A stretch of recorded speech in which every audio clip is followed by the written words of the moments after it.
Lyon Pôle Bourse, faire grandir les entreprises grâce à la cotation, animer le club des sociétés cotées et développer un écosystème boursier dynamique.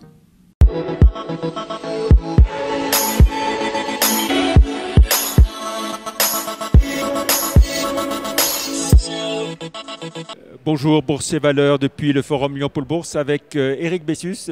Bonjour, président du directoire de Calrare, société grenobloise, qui a réalisé une acquisition importante il y a quelques mois. Tout à fait. Effectivement, donc comme on l'a mentionné, Calrare est en plein changement de dimension. Et dans ce contexte, on a en particulier racheté une société qui est une belle société basée en Angleterre, extrêmement complémentaire de ce qu'on fait et qui nous permet aujourd'hui d'avoir vraiment une offre extrêmement pertinente et qui nous permet aussi de croître de manière très significative notre chiffre d'affaires.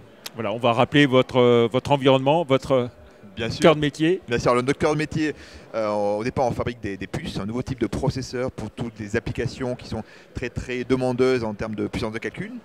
Et aujourd'hui, on a toute une offre pour les sujets comme dans les data centers, dans le monde de la 5G, dans le monde des télécoms, pour en fait traiter les données de manière de plus en plus efficace. Voilà, les puces pour l'automobile de demain. Voilà, en particulier les puces pour demain, pour les voitures. Donc ça fait partie de tous ces sujets-là qui sont bien sûr de plus en plus fondamentaux pour les industries de demain. Voilà, quand vous êtes arrivé en bourse il y a quelques temps, vous aviez annoncé une feuille de route. Vous la tenez donc ? Écoutez, alors c'est toujours bien sûr difficile de se projeter pour les sociétés comme nous lorsqu'on annonce des feuilles de route, mais en tout cas on arrive aujourd'hui à montrer des étapes qui sont franchies et qui correspondent complètement à la stratégie qu'on avait évoquée en bourse.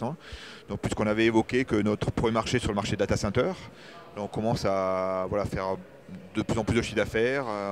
L'année dernière on était à 1,5 million, donc c'était le tout début. Cette année on doit être autour de 20 millions, donc ça commence à être une belle progression. Et l'année prochaine, on a déjà annoncé qu'on ferait au moins le double, donc au moins 40 millions. Voilà. Le contexte international vous complique la vie ou vous en sortez pas trop mal?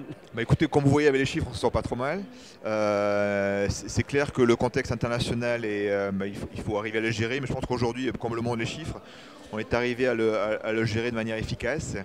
Nous, c'est essentiellement, il y a un petit peu deux aspects à gérer. Le premier aspect, c'est bien sûr tout ce qu'on appelle la supply chain. D'accord ? Et donc ça, en fait, on le gère assez bien, en particulier en étant très proactif avec nos partenaires pour pouvoir... On a des très belles relations, en particulier avec TSMC, que le fabricant de puces, avec qui on a une relation stratégique, donc ça se passe très très bien. Voilà. C'est le premier point. Et le deuxième point aussi, qui est important, nous, dans un contexte qui est peut-être un peu plus difficile, c'est de complémenter notre offre matérielle avec une offre logicielle, qui nous permet d'avoir une solution plus facile d'utilisation, plus rapide d'adoption, et qui permet aussi de complémenter notre revenu, complémentant à la fois le matériel avec le logiciel. Voilà. Calrare est basé en région grenobloise. Combien de salariés au total Alors total Calrare aujourd'hui c'est 200 personnes. Calrare à Grenoble c'est un peu plus d'une centaine de personnes. Et effectivement donc avec cette acquisition de cette société en Angleterre et aussi basée aux États-Unis, on est aujourd'hui 200 personnes avec ce qui est intéressant, une force de vente maintenant qui commence à être importante à la fois en Europe et aux US. Voilà, belle perspective de développement. Tout à fait.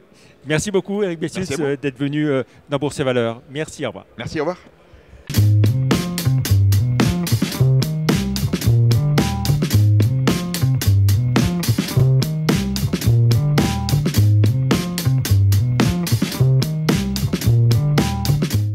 Retrouvez les enregistrements et informations de marché sur les sites de Zone Bourse et d'Euronext.